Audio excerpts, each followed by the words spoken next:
Hello. So overhead rigs are used all over the place in film, TV, and even on YouTube. Today, we're going to be taking a look at how to create cinematic overhead shots, a few different ways of rigging up a camera, and how to achieve a day and a night look.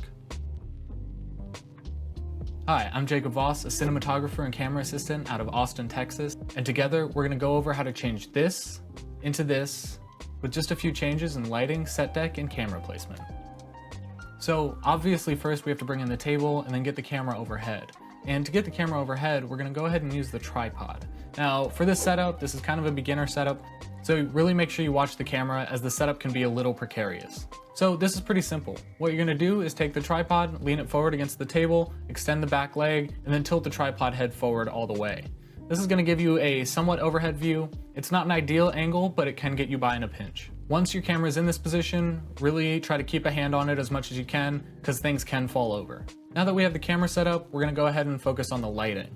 For this specific setup, it's going to be one of our softest setups, and probably most useful for our product shots where you're not necessarily trying to stylize a ton, but you are trying to focus on the individual product. So we're going to set up a book light off to camera left. I talked about book lights a few videos back in my light modifier video, however we'll quickly go over it here. Basically the point of a book light is to get incredibly soft light by taking a light, reflecting it, and then diffusing it.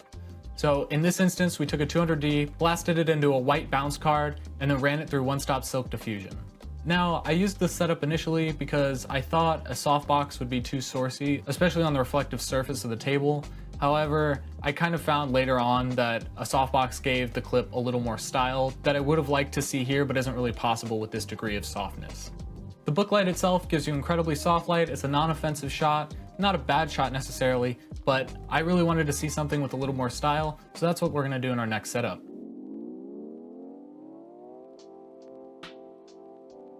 For this setup, we'll be rigging out the camera with a C-stand. It's definitely not the most stable setup, and again, you kind of want to watch it to make sure nothing happens. However, we've kept safety in mind and have some recommendations.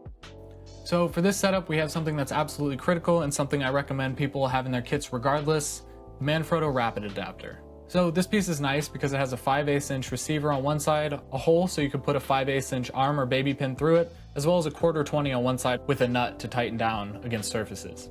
I basically used two of these mounted side by side on the camera cage to ensure that there wasn't a single point of failure. Also, a 1/4-20 is just far too little to hold that amount of weight.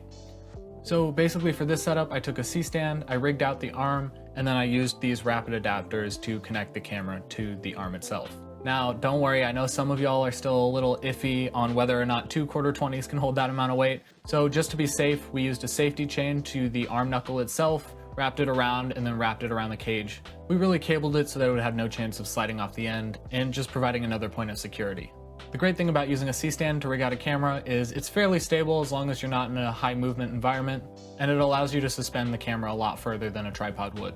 Now, of course, this is generally for more lightweight setups. If you have heavier setups, you can jerry-rig two C-stands with arms connected together and then use the rapid mount in the middle, which provides some more stability. However, at that point, it's more suitable for you to find something purpose-built specifically for cameras. For the lighting setup we used here, I wanted to go a little more directional. So that means I wanted to see shadows, I wanted to go a little harder to give some more style to the shot overall, and almost look like the shot was taken in the morning. So for this, I used a double diffuse softbox. Keep in mind, the lower you put the softbox, the more directional it'll look because the shadows will be longer. By lowering the light, you can also fake a certain time of day, and obviously gels will help sell that effect as well. Finally, for the Bluehour overhead setup, I took the double diffuse softbox, put in a 720 Durham frost gel to diffuse it a little bit more and then give it a nice blue color. And then I added a small VILTROX LED light panel on the opposite side to kind of mimic the light you would get from a desk lamp. Now for this specific light, I set it to 3300 Kelvin to really sell that tungsten look. Now overall, I kind of liked this shot the most. I really liked the hard shadow that was produced on the keyboard from the LED light panel. And I think the dusk fill was just the right amount to really kind of sell the effect. So I threw on a quick grade to kind of accentuate the colors, and that's how we get the dusk overhead shot. And with that, I hope you learned something. If you have any questions, let me know in the comments down below, and hopefully I'll see you guys in the next one.